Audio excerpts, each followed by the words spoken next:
ভিডিওতে আমরা সপ্তম শ্রেণী তৃতীয় পর্যায়ক্রমিক মূল্যায়নের ভূগোলের যে 6 নম্বর স্কুল আছে তার প্রশ্নের উত্তরগুলো আলোচনা করব। একের আয়তে বলেছে শরৎকালীন বিষুব বলা হয় 23শে সেপ্টেম্বর। 2 বলেছে উত্তর গোলার্ধে বিজ্ঞানীরা আন্টার্কটিকা অভিযানে যান ডিসেম্বর মাসে। 3 দিয়েছে লন্ডনের রয়্যাল গ্রিনিচ শহরের ওপর দিয়ে বিস্তৃত দ্রাঘিমার মান 0 ডিগ্রি। ব্রিটিশ যুক্তরাজ্যের রাজধানী লন্ডনে গ্রিনিচে আছে রয়্যাল অ্যাস্ট্রোনমিক্যাল অবজারভেটরি। শঙ্কর ধাতু তৈরি দণ্ড রাখা আছে 0 ডিগ্রি দ্রাঘিমা রেখাকে চিহ্নিত করে। তাহলে গ্রিনিচ শহরের ওপর দিয়ে বিস্তৃত দ্রাঘিমার মান 0 ডিগ্রি। 4 বলেছে আবর্তন গতিতে 1 ঘন্টায় পৃথিবী ঘোরে 15 ডিগ্রি। 5 ব্যারোমিটার আবিষ্কার করেন টরিসেলি। 6 বলেছে সাইক্লোন, টাইফুন, টর্নেডো, হ্যারিকেন প্রভৃতি বিধ্বংসী ঝড় সৃষ্টি হয় বায়ুর গভীর নিম্নচাপের কারণে। 7 বলেছে একটি আগ্নেয়গিরির নাম ফুজিয়ামা। 8 হচ্ছে পর্বতের ওপরের দিকে সরু সূচালো অংশটি পর্বত শৃঙ্গ। 9 অশ্বক্ষুরাকৃতির হ্রদ নদীর বহন আর সঞ্চয়ের ফলে সৃষ্টি হয়। 10 একটি আন্তর্জাতিক নদী ব্রহ্মপুত্র। 11 আর্সেনিকের প্রভাবে ব্ল্যাকফুট রোগ হয়। 12 পৃথিবীর মোট জলের কত শতাংশ স্বাদু জল? 3%। 13 হচ্ছে ভোপালে ইউনিয়ন কার্বাইডের কারখানায় গ্যাস দুর্ঘটনা ঘটে 1984 সালে। 14 এই রাসায়নিক সারের ব্যবহারে মাটির উর্বরতা হ্রাস পায়। 15 নেদারল্যান্ডের রাজধানী আমস্টারডাম। 16 পৃথিবীর বৃহত্তম সরলবর্গীয় বনভূমি স্তেপ। এটা স্তেপ হবে না, এটা তৈগা হবে। পৃথিবীর বৃহত্তম সরলবর্গীয়, এই যে পৃথিবীর বৃহত্তম তৈগা বনভূমিতে মিশেছে, তাহলে পৃথিবীর বৃহত্তম সরলবর্গীয় বনভূমি হবে তৈগা। 2 এর এতে আছে শূন্যস্থান পূরণ করো। মেরুজ্যোতি বায়ুমণ্ডলের আয়নোস্ফিয়ার স্তরে সৃষ্টি হয়। 2 বলেছে মূল মধ্যরেখা থেকে পশ্চিমে গেলে সময় পিছিয়ে যাবে। 3 মানচিত্রে সমচাপ রেখা আঁকা হয় কালো রং দিয়ে। 4 ভারতের একটি ব্যবচ্ছিন্ন মালভূমির উদাহরণ ছোটনাগপুর মালভূমি। 5 মূল নদী থেকে যে নদী বেরিয়ে যায় তাকে শাখা নদী বলে। 6 বলেছে 100 ডিগ্রি সেলসিয়াস উষ্ণতায় 10 মিনিট ফোটালে জলের বেশিরভাগ জীবাণু নষ্ট হয়ে যায়। 7 অতিরিক্ত বৃক্ষছেদনের ফলে মাটি দূষণ হয়। 8 ফিনল্যান্ডকে হাজার হ্রদের দেশ বলা হয়। বিতে সত্য মিথ্যা বলতে হবে। আইতে বলেছে 21শে জুন তারিখে পৃথিবীর সর্বত্র দিনরাত্রি সমান হয়, মিথ্যা। 2 বলেছে অক্ষরেখাগুলি অর্ধবৃত্ত হয়, মিথ্যা। 3 বলেছে শুষ্ক বায়ুর তুলনায় আর্দ্র বায়ুর চাপ কম, মিথ্যা। 4 সমভূমির অপর নাম টেবিল ল্যান্ড, মিথ্যা। 5 পশ্চিমবঙ্গের সুন্দরবন অঞ্চলে নদীতে খাড়ি দেখা যায়, সত্য। 6 বলেছে পলিথিনের বদলে কাগজ বা পাটের থলের ব্যবহার মাটি দূষণ প্রতিরোধ করে, সত্য।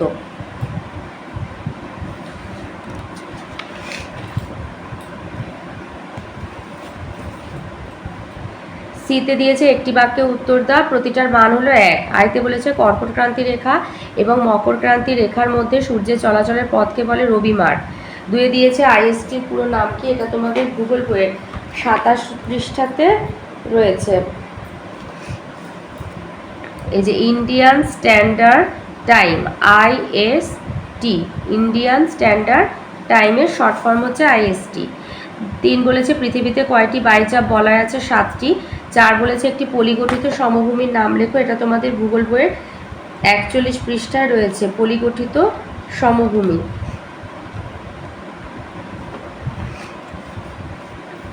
এই যে পলিগঠিত সমভূমি ভারতের সিন্ধু গঙ্গা ব্রহ্মপুত্রের সমভূমি। তাহলে উদাহরণ হচ্ছে ভারতের সিন্ধু গঙ্গা ব্রহ্মপুত্রের সমভূমি হলো পলিগঠিত সমভূমি। 5 বলেছে দোআব শব্দের অর্থ কি? এটা তোমাদের 50 পৃষ্ঠায় নদী চ্যাপ্টারে রয়েছে।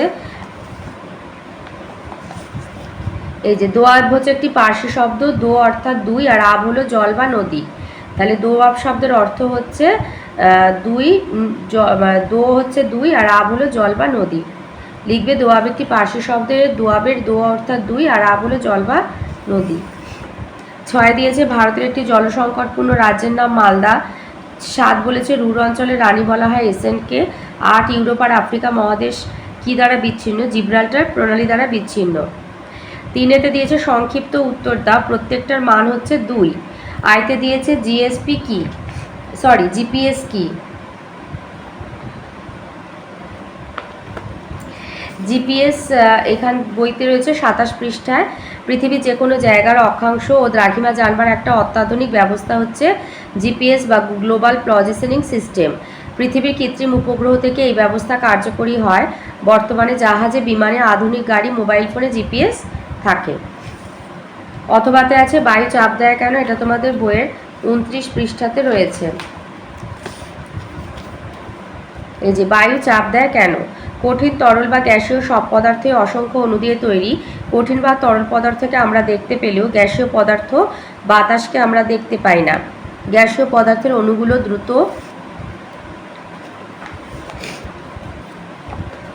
গতিতে ছোটাছুটি করে, দৌড়ানোর সময় পরস্পরের সঙ্গে সংঘর্ষে লিপ্ত হয়। কোনো কঠিন বা তরলের পৃষ্ঠতলে যখন এই বাতাসে উপস্থিত গ্যাসের অণুরা এসে ধাক্কা দেয়, তখন তারা সেই তলে একটা বল প্রয়োগ করে। একক ক্ষেত্রফলে প্রযুক্ত এই বলের গড় মানকেই বায়ুর চাপ বলা হয়। গ্যাসের আয়তন যত কমে অণুগুলোর মাঝে দূরত্ব তত কমে, ফলে ঘনত্ব বাড়ে। প্রতি সেকেন্ডে অণুগুলোর ধাক্কার সংখ্যা বাড়ে, যার ফলে চাপও বাড়ে।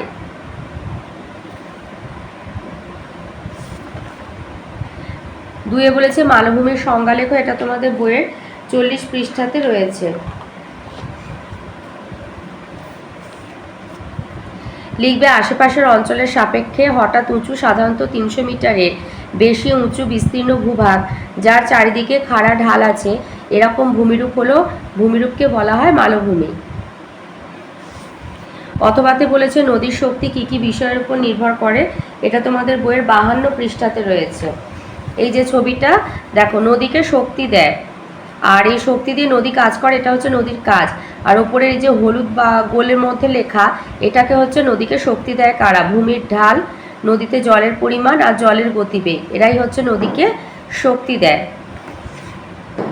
তাহলে নদীর শক্তি কি কি বিষয়ের উপর নির্ভর করে, ভূমির ঢাল, কমা দিয়ে লিখবে নদীতে জলের পরিমাণ এবং জলের গতিবেগের ওপরে নদীর শক্তি নির্ভর করে। 3 বলেছে চেরনোবিল দুর্ঘটনা কাকে বলে, এটা তোমাদের বইয়ের 80 পৃষ্ঠাতে রয়েছে। 1986 ইউক্রেনের চেরনোবিল পরমাণু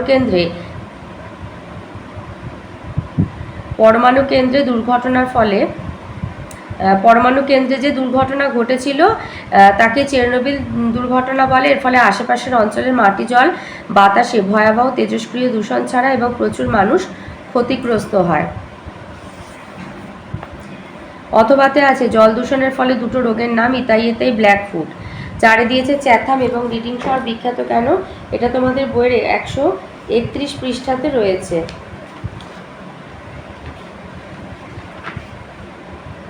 31 হবে না, এটা 33 হবে।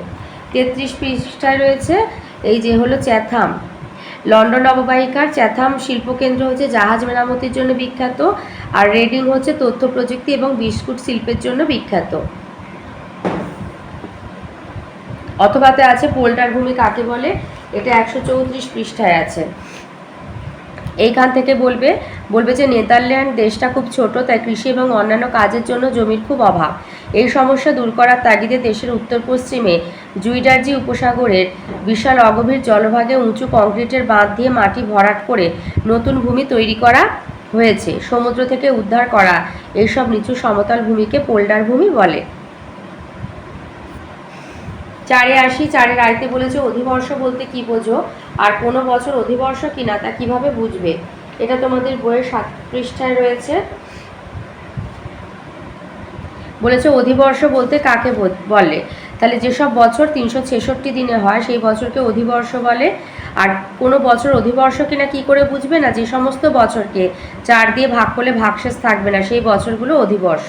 তাহলে অধিবর্ষ কাকে বলে, যেসব বছরে দিন সংখ্যা 366 হয় সেই সব বছরকে বলা হয় অধিবর্ষ। আর অধিবর্ষ কোনো সাল অধিবর্ষ কিনা কি করে বুঝবো, বছরের সংখ্যাটাকে 4 দিয়ে ভাগ করলে ভাগশেষ যদি না থাকে তাহলে বছরটা অধিবর্ষ হয়েছে বলবো।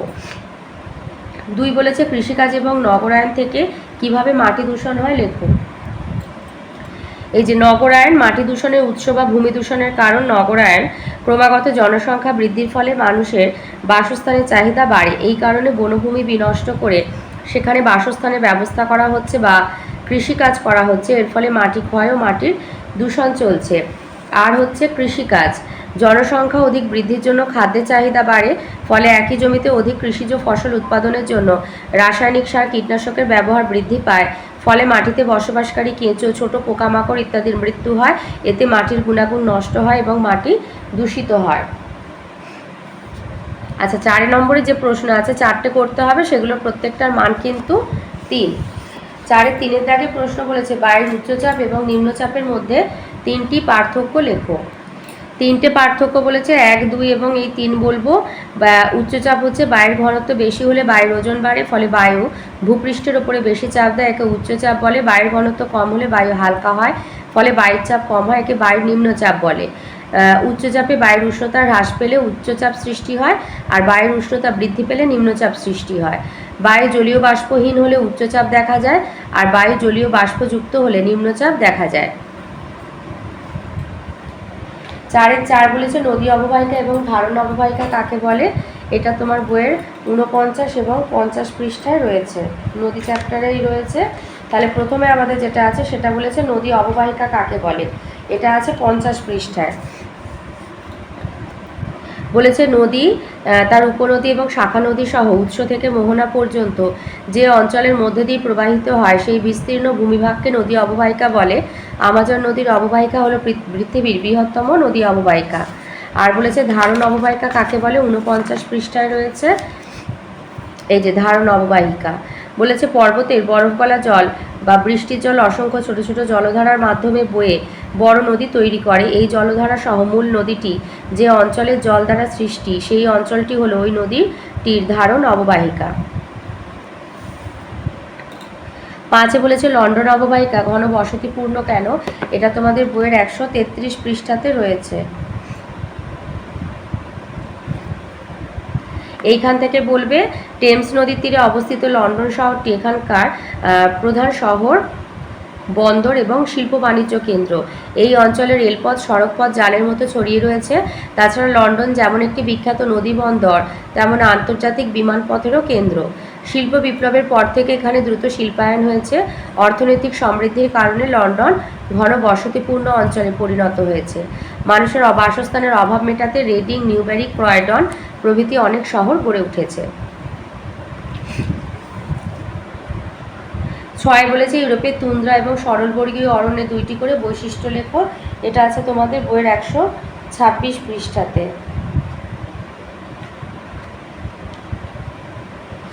একটা বলেছে তুন্দ্রা জলবায়ুর বৈশিষ্ট্য হচ্ছে যে তুন্দ্রা জলবায়ুতে সারা বছর তীব্র শীতল আবহাওয়া এবং তুষারপাতের কারণে ভূমি 9 থেকে 10 মাস বরফাবৃত থাকে। গ্রীষ্মকালে যখন 2-3 মাস ভূমি বরফ মুক্ত থাকে তখন মস, লিচেন ইত্যাদি ছোট ছোট ফুলের গাছ জন্মায়।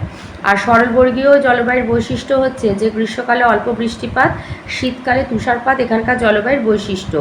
আর এই পরিবেশে pine, lurch, fur, birch, older, নরম কাঠের সরলবর্গীয় বনভূমি গড়ে উঠেছে।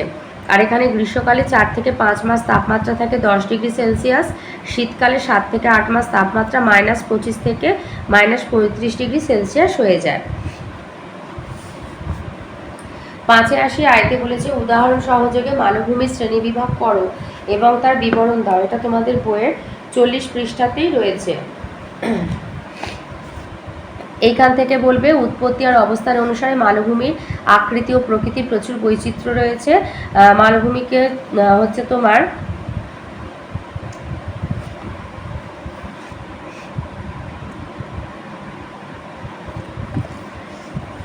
তিন ভাগে ভাগ করা যায়: পর্বত বেষ্টিত মালভূমি, মহাদেশীয় মালভূমি, লাভা গঠিত মালভূমি আর ব্যবিচ্ছিন্ন। 4 প্রকার। তাহলে মালভূমি হচ্ছে উৎপত্তি এবং অবস্থান অনুসারে মালভূমি হলো 4 প্রকার: পর্বত বেষ্টিত, মহাদেশীয়, লাভা গঠিত আর ব্যবচ্ছিন্ন মালভূমি। তাহলে পর্বত বেষ্টিত মালভূমি হচ্ছে যে সমস্ত মালভূমি, এই সমস্ত মালভূমিগুলো সব থেকে উঁচু আর বিস্তৃত হয়। হিমালয় এবং কুয়েনলুন পর্বতশ্রেণীর মধ্যে অবস্থিত তিব্বত মালভূমি পৃথিবীর বৃহত্তম মালভূমি। আর পর্বত বেষ্টিত মালভূমি কাকে বলে? যখন কোনো মালভূমি একাধিক পর্বত দ্বারা আবদ্ধ থাকে তখন তাকে পর্বত বেষ্টিত মালভূমি বলে। ভঙ্গিল পর্বত সৃষ্টির সময় সাধারণত এই ধরনের মালভূমি গঠিত হয়। 2 হচ্ছে মহাদেশীয় মালভূমি: দক্ষিণ আফ্রিকা, পশ্চিম অস্ট্রেলিয়া, আন্টার্কটিকা, গ্রিনল্যান্ডের বিস্তীর্ণ অংশ জুড়ে যে মালভূমি দেখা যায় তাকে বলে মহাদেশীয় মালভূমি। লাভা গঠিত মালভূমি হচ্ছে অগ্নুৎপাতের সময় গরম লাভা বেরিয়ে এসে অনেক দূর ছড়িয়ে পড়ে বিরাট মালভূমির সৃষ্টি করে, একে বলে লাভা গঠিত মালভূমি। যেমন ভারতের দাক্ষিণাত্য মালভূমি, মালব মালভূমি এইরকম মালভূমির উদাহরণ। আর হচ্ছে ব্যবচ্ছিন্ন মালভূমি: নদী উপত্যকা দ্বারা বিচ্ছিন্ন মালভূমি হলো ব্যবচ্ছিন্ন মালভূমির উদাহরণ।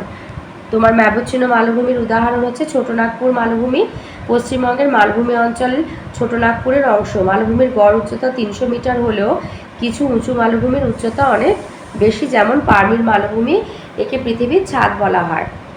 তিব্বত মালভূমি, ভারতের লাডাখ মালভূমি, এ সবই হচ্ছে উচ্চ মালভূমির অন্তর্গত। দুয়েতে দিয়েছে নদীর উচ্চ, মধ্য এবং নিম্ন গতিতে সৃষ্ট ভূমিরূপগুলো চিত্রসহ আলোচনা করো। আর বলেছে একটি করে ভূমিরূপ, আর কি ভূমিরূপগুলি ছবি সহ আলোচনা করো। তো একটি করে ভূমিরূপ বলতে বলেছে। আচ্ছা, নদীর উচ্চ প্রবাহে সৃষ্ট ভূমিরূপগুলো হচ্ছে গিরিখাত, ক্যানিয়ন, জলপ্রপাত, এইগুলো। তো নদীর স্রোতের সঙ্গে ছোট বড় পাথরগুলো নদীর তলায় ধাক্কা দিয়ে ক্ষয় করে ফলে নদী উপত্যকা গভীর হতে থাকে। উচ্চ প্রবাহে নদীর উপনদীর সংখ্যা কম থাকে, ফলে নদীখাত চওড়া হয় না, সরু এবং গভীর। নদী উপত্যকা ইংরাজি আই বা ভি অক্ষরের মতো দেখতে হয়, কে গিরিখাত বলে, যেমন পেরুর এল ক্যানন দা কলকা।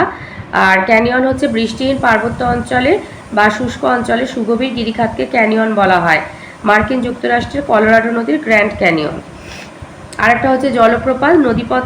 নদীর উচ্চ প্রবাহে নদীর গতিপথে শক্ত আর নরম পাথর অনুভূমিকভাবে থাকলে নদী নরম পাথরকে বেশি ক্ষয় করে, ফলে শক্ত আর নরম পাথরের মধ্যে ধাপের সৃষ্টি হয়। নদী শক্ত পাথরের ওপর থেকে নিচে ঝাঁপিয়ে পড়ে জলপ্রপাত সৃষ্টি করে। পশ্চিমঘাট পর্বতের যোগ জলপ্রপাত 260 মিটার উঁচু। আর এই ছবিটা এঁকে দিচ্ছ।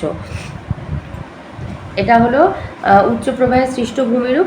নদীর মধ্যপ্রবাহে প্রধান কাজ হচ্ছে, মধ্যপ্রবাহে ভূমির ঢাল কম থাকায় নদীর গতি আর শক্তি দুটোই কমে যায়। নদী প্রধানত বহন আর সঞ্চয় করে। আর এই সময় যে ভূমিরূপগুলো দেখা যায়, মিয়েন্ডার, তারপরে হচ্ছে নদী দ্বীপ, অশ্বক্ষুরাকৃতির হ্রদ,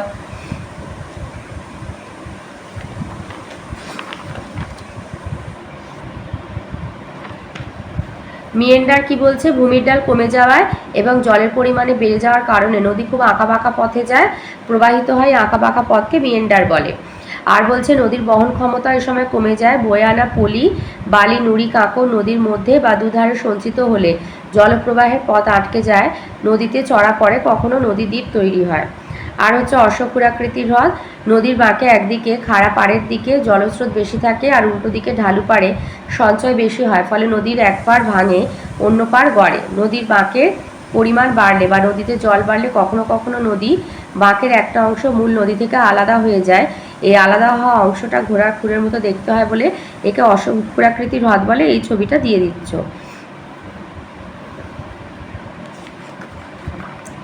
আর হচ্ছে নদীর নিম্ন প্রবাহে, নদীর নিম্ন গতিতে তোমার গতি এবং শক্তি এতই কমে যায় যে ক্ষয় কাজ বন্ধ হয়ে যায়। সামান্য বহন কাজ হলেও মূল কাজ হয় সঞ্চয়। আর নদীর নিম্ন প্রবাহে তোমার প্লাবনভূমি, বদ্বীপ দেখা যায়। নদীর নিম্ন প্রবাহে যে ভূমিরূপগুলো দেখা যায় সেটা হচ্ছে প্লাবনভূমি, বদ্বীপ। প্লাবনভূমি কি বলছে, নিম্ন প্রবাহে উপনদী প্রায় থাকে না, বরং কিছু শাখা নদীর সৃষ্টি হয়। নদীর মধ্যে পলি, বালি, কাঁকর জমে নদী অগভীর হয়ে যায়, ফলে বৃষ্টির অতিরিক্ত জল দুকুল ছাপিয়ে বন্যার সৃষ্টি করে। নদীর দুধারে বিস্তীর্ণ জমিতে বন্যার সময় পলি সঞ্চিত হয়ে উর্বর প্লাবনভূমি সৃষ্টি করে। চীনের হোয়াংহো নদীর নিম্নগতিতে এরকম প্লাবনভূমি দেখা যায়। বদ্বীপ। নদীর মোহনার কাছে নদীর বহন করে আনা পলি, বালি, কাঁকর জমা হয়ে চড়ার সৃষ্টি হয়। নদীর স্রোত তখন ভাগ হয়ে চড়ার দুদিক দিয়ে প্রবাহিত হতে থাকে, ফলে প্রায় ত্রিভুজের মতো বা বাংলা মাত্রাহীন ব বা গ্রিক অক্ষর ডেল্টার মতো বদ্বীপ সৃষ্টি হয়, যেমন হচ্ছে গঙ্গা ব্রহ্মপুত্রে মিলিত বদ্বীপ সমভূমি। আর এই বদ্বীপ, এই ছবিটা এঁকে দেবে। 5-3 বলেছে কিভাবে জল দূষণ ঘটে আর এই দূষণ প্রতিরোধের উপায়গুলি কি কি। আচ্ছা, এখানে ভারতের একটা জল সংকটপূর্ণ রাজ্য, তোমার 2-C এর প্রশ্নতে বলছি একটি বাক্যে উত্তর। এটা ভারতের বাংলাটা ভুল হয়েছে। জল সংকটপূর্ণ রাজ্যের নাম হবে রাজস্থান। এটা দেবে রাজস্থান। আচ্ছা, কিভাবে বলেছে, কিভাবে জল দূষণ ঘটে, এটা তোমার বইয়ে 68 পৃষ্ঠায় রয়েছে। উৎস এবং কিভাবে জল দূষিত হয়। শিল্প কারখানা থেকে জল দূষণ, পেট্রো রাসায়নিক শিল্পে, পলিথিন প্লাস্টিক শিল্পে, জ্বালানি শিল্পে, খনিজ তেল পরিশোধন শিল্পে, বিভিন্ন রকম যানবাহন নির্মাণ, ছোট মাঝারি ইলেকট্রিক্যাল এবং ইঞ্জিনিয়ারিং শিল্পে প্রচুর পরিমাণে দূষিত রাসায়নিক পদার্থ যেমন অ্যামোনিয়া, ক্লোরিন, ফেনল, সায়ানাইড এবং বিভিন্ন ধাতু, জিঙ্ক, পারদ, সীসা, ক্রোমিয়াম ঘটিত দূষক নালা নর্দমা দিয়ে নদী বা সমুদ্র জলে মিশে জল দূষিত করে। 2 হচ্ছে গৃহস্থালী থেকে কিভাবে হচ্ছে, গ্রাম বা শহর এলাকার বিভিন্ন আবর্জনা এবং বর্জ্য পদার্থ যেমন গৃহস্থালী দৈনন্দিন রান্না, খাবারের টুকরো, দূষিত বস্তু, শৌচাগারের মলমূত্র, সাবান, ডিটারজেন্ট, ফিনাইল প্রভৃতি নিকাশি নালার মাধ্যমে ভূগর্ভের জলে, নদীতে, জলাশয়ে পড়ে জলকে দূষিত করে তোলে। এছাড়াও বিভিন্ন খাটাল, পশুশালা, বড় বাজার, হাসপাতাল, চিকিৎসা কেন্দ্র থেকে উৎপন্ন বর্জ্য জলকে দূষিত করে। 3 হচ্ছে কৃষিক্ষেত্র থেকে জল দূষণ। চাষের ক্ষেত্রে বিভিন্ন প্রকার রাসায়নিক সার, কীটনাশক, আগাছানাশক ব্যবহার করা হয়। বৃষ্টির জলে ধুয়ে এই সমস্ত বিষাক্ত রাসায়নিক ভূগর্ভের জলে, জলাশয়, নদীতে মিশে জল দূষিত করে। এই সারে থাকা নাইট্রেটের কারণে ক্যান্সার হতে পারে, শিশুদের মাথায় রক্ত চলাচলে অসুবিধা ঘটায়।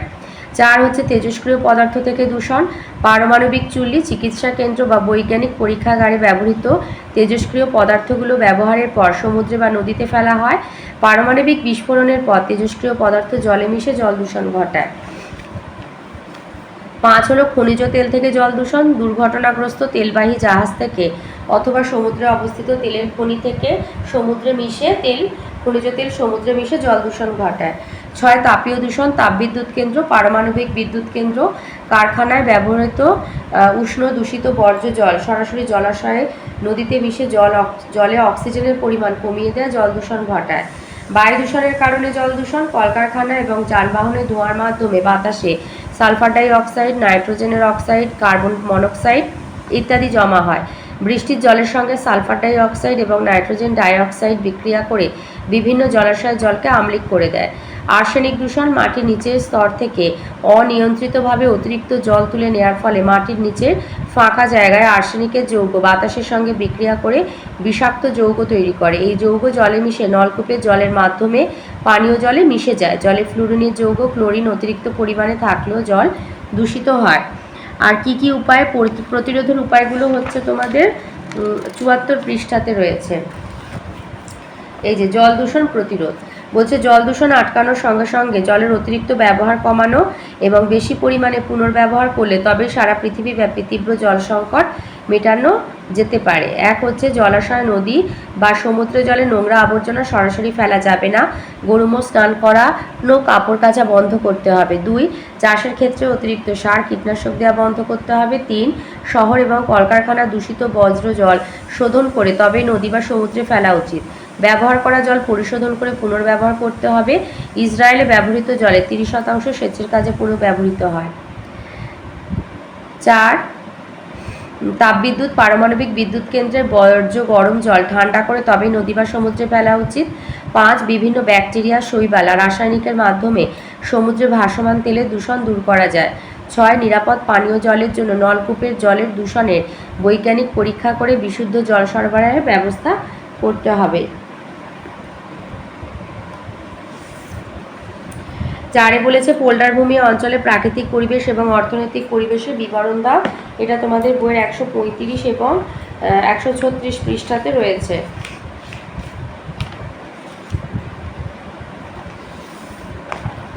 এই যে পোল্ডার ভূমি প্রাকৃতিক পরিবেশ। পোল্ডার ভূমি হলো সমুদ্র থেকে উদ্ধার করা নিম্ন সমতল ভূমি। প্রধানত আইসেল, মাস, রাইন নদীর মধ্যবর্তী বদ্বীপের নিচু অংশে পোল্ডার ভূমি গড়ে উঠেছে। সমগ্র পোল্ডার অঞ্চলকে ভূমির ব্যবহার অনুযায়ী 3 ভাগে ভাগ করা হয়, যেমন হচ্ছে উত্তর আর উত্তর পূর্বে গ্রোনিংয়েন, ফ্রিজল্যান্ড, ওভারিসেল, পশ্চিম আর মধ্যভাগে নোর্ড হল্যান্ড এবং ডর্টরেস্ট এবং দক্ষিণে জুইট হল্যান্ড। এখানকার কোনো এলাকা সমুদ্রপৃষ্ঠ থেকে 10 ফুটেরও নিচে অবস্থিত। বৃষ্টিপাতের ফলে জল জমলে তা পাম্প করে নিকাশি খালে ফেলে দেওয়া হয়। এখানকার বেশিরভাগ জায়গায় সমুদ্রের কাদামাটি দেখা যায়।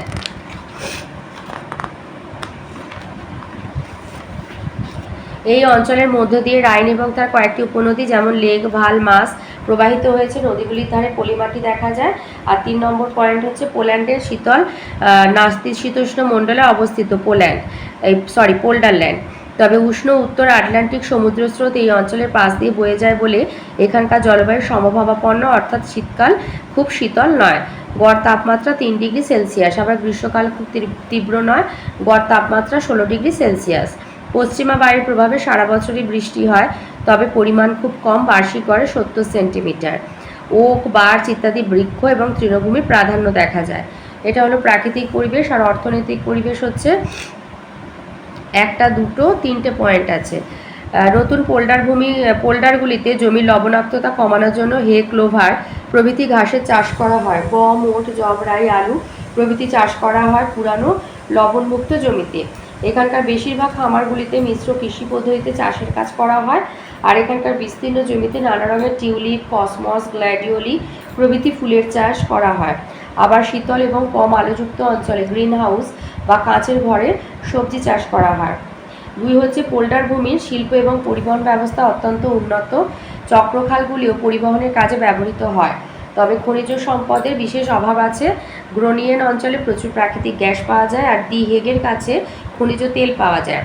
আমস্টারডাম, রটারডাম, গ্রোনিয়েন, হার্লেম, লেভেন, ইজমুইডেন, দি হেগ, ফ্লাশিং প্রভৃতি শহরগুলিতে লৌহ ইস্পাত, পেট্রোরাসায়নিক, জাহাজ নির্মাণ, ডেয়ারি, খাদ্য প্রক্রিয়াকরণ, কাগজ, চামড়া, প্রসাধনী প্রভৃতি শিল্প গড়ে উঠেছে।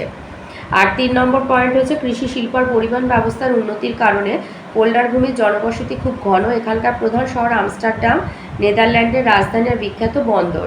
হিরে কাটা এবং পালিশ শিল্পের জন্য আমস্টারডাম পৃথিবী বিখ্যাত। 5-এর 5 নম্বর বলেছে রুর শিল্পাঞ্চল কোথায় গড়ে উঠেছে আর এর গড়ে ওঠার কারণ কি। এটা তোমাদের ভূগোল বইয়ের 128 আর 29 পৃষ্ঠাতে রয়েছে।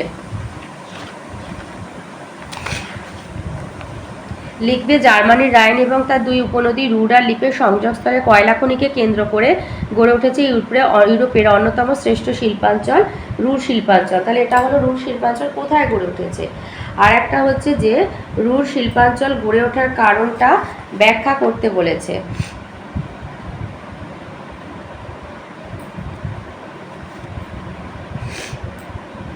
এইটা বলবে অর্থনৈতিক পরিবেশ। প্রধান খনিজ সম্পদ হচ্ছে কয়লা, এই শিল্পাঞ্চলের প্রাণ। রাইন, লিপে এবং রুর নদীর মাঝের অঞ্চলে প্রচুর পরিমাণে অ্যান্থ্রাসাইট এবং বিটুমিনাস জাতীয় উৎকৃষ্ট মানের কয়লা পাওয়া যায়, যা এই অঞ্চলের শিল্পোন্নয়নের ক্ষেত্রে গুরুত্বপূর্ণ ভূমিকা গ্রহণ করেছে। এছাড়া বেশ কিছু জায়গায় খনিজ তেলও পাওয়া যায়। 2 হচ্ছে এই অঞ্চলের রেল, সড়ক, জলপথ পরিবহন ব্যবস্থা খুব উন্নত। শিল্প পরিবহনের উন্নতির কারণে সমগ্র অঞ্চলটি বেশ ঘন বসতিপূর্ণ। দক্ষিণ থেকে উত্তরে নিরবিচ্ছিন্নভাবে জনবসতি দেখা যায়। রাইন নদীর পূর্ব দিকে রাইন, হার্নে, ডর্টমুন্ড খাল এবং উত্তরে লিপে খাল কাটা হয়েছে। নদীগুলি এই খালপথের মাধ্যমে পরস্পরের সঙ্গে যুক্ত এবং সারা বছর নৌ পরিবহনের উপযুক্ত।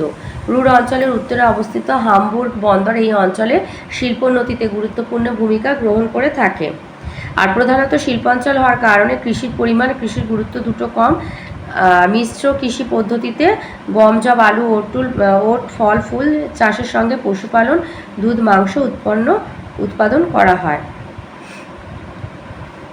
তো এই ছিল আজকের আমাদের 7ম শ্রেণী 3য় পর্যায়ক্রমিক মূল্যায়নের ভূগোলের 6 নম্বর স্কুলের প্রশ্নের উত্তরগুলো। তো কেমন লাগলো কমেন্টের মাধ্যমে অবশ্যই জানাবে। ভালো লাগলে লাইক আর একটু বেশি করে শেয়ার করে দেবে। আর যদি চ্যানেলটা সাবস্ক্রাইব না করে থাকো তো প্লিজ একটু সাবস্ক্রাইব করে দেবে।